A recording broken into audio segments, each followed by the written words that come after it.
May 5th, 1945, Okinawa. Night settles over the Maeda Escarpment, Hacksaw Ridge, and the battlefield below is still alive with the sounds of the wounded. Men scattered across the slope, some calling out, others too weak to make a sound. The rest of the unit has already pulled back down the cliff, but one man remains above, moving through the darkness alone.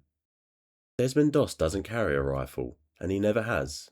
Instead, he moves from body to body, searching, listening, lifting whoever he finds, and dragging them back towards the edge.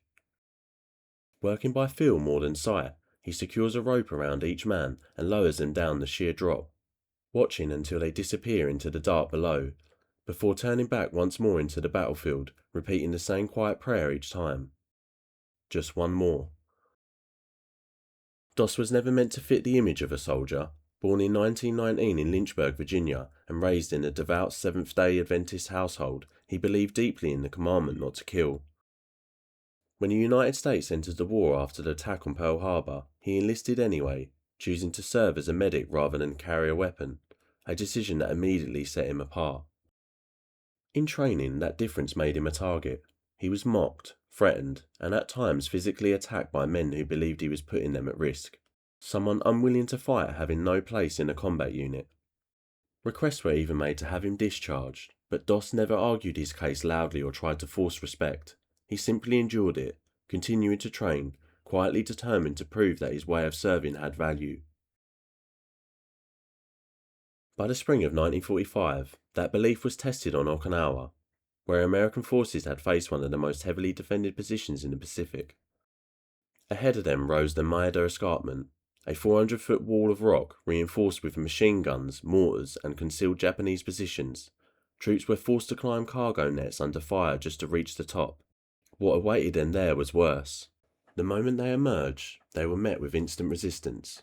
Men were cut down almost instantly, others pinned in place with nowhere to move, as the battlefield dissolved into smoke, mud, and constant explosions. Through all of it, Doss kept moving, crossing open ground to reach the wounded, treating injuries under fire, and pulling men to whatever cover he could find. He refused to leave anyone behind, even as the situation around him collapsed. On May 5th, the pressure became too much, and the American position broke under a fierce counterattack. The order to retreat was given, and one by one the soldiers withdrew down the ridge, leaving behind those who could not move. Doss stayed. Alone at the top, surrounded by enemy forces with no weapon to defend himself, he began searching the battlefield for survivors, moving carefully through the darkness until he found the first man. With no stretcher system available, he improvised, dragging him to the edge and rigging a rope into a loop before lowering him down the cliff face by hand. When the man reached safety, Doss turned back without hesitation and walked back into the darkness again. He repeated the process over and over, each trip taking him deeper into danger, each return risking discovery, gunfire, or worse. Yet he continued for hours, methodically pulling men from a battlefield that had already been abandoned. By the time dawn began to break, Doss had lowered around 75 men from the ridge, lives that would almost have certainly been lost if he had left with the others.